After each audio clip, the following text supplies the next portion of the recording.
Hey everyone, welcome to another installment of Harry Potter Theory. Today we'll be discussing how Harry was able to resist the Imperius Curse in the fourth installment of the series, The Goblet of Fire. It is here, in both the novel and film, that we are first introduced to the three unforgivable curses. They are the Imperius Curse, the Cruciatus Curse, and the Killing Curse, all of which were taught to Harry and his fellow students by that year's Defense Against the Dark Arts teacher, Professor Mad-Eye Moody, who, as we later discover, was actually Barty Crouch Jr. impersonating Mad-Eye. And so, it was during one of the fake Professor Moody's lessons that he instructed the class on the Imperius Curse, a spell rooted in the dark arts which gives the caster the ability to control the mind and actions of another witch or wizard. However, not only did Mad-Eye Moody teach the students about this curse throughout the course of the lesson, he then actually performed it on the students. A little odd, but if a pretend Professor Moody can be believed, this was in fact a direct request of Headmaster Albus Dumbledore. So what can you do? In any case, by the end of this hour-long class, Harry was able to resist the effects of the spell. This is actually quite astonishing, as many witches and wizards of much greater experience and skill are unable to do so.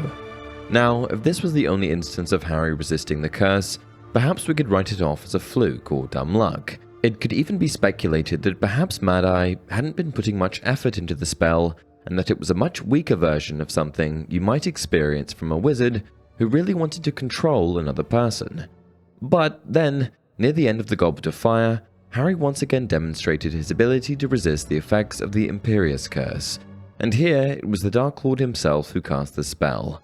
And there's no arguing that Voldemort would have wanted the effects of the curse to work, not to mention he was one of the best dark wizards of all time. So how exactly did Harry resist the Imperius Curse, not once but twice, within the span of one school year, at the mere age of 14? As it turns out, there may be a couple reasons for Harry's ability to resist this particular curse. One of the most interesting has to be the fact that the Imperius Curse wasn't the first of the three unforgivable curses that Harry was able to resist. As you may recall, he was the first known wizard to not fall victim to the Killing Curse when Voldemort cast it on him as an infant.